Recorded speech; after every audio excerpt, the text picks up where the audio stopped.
Hey there, zookeepers! Here's how to add bridges in Planet Zoo.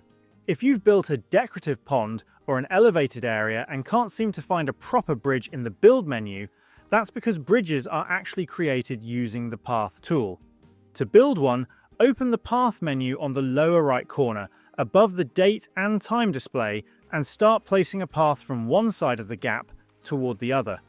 If the terrain is below the game's normal ground level, the game will automatically generate a bridge to support it. If you want a more traditional arched bridge, press the U key once or twice while building the path to gradually raise its height, creating a staircase or sloped walkway.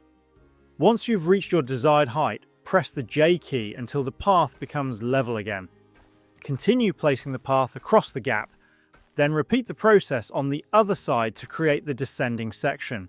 You can further customize your bridge by adjusting its shape, height, and path style until it matches the look of your zoo. And that's all of it. If this video helped, please leave a like or comment and subscribe to the channel for more straightforward guides. Thanks for stopping by, and see you in the next side quest.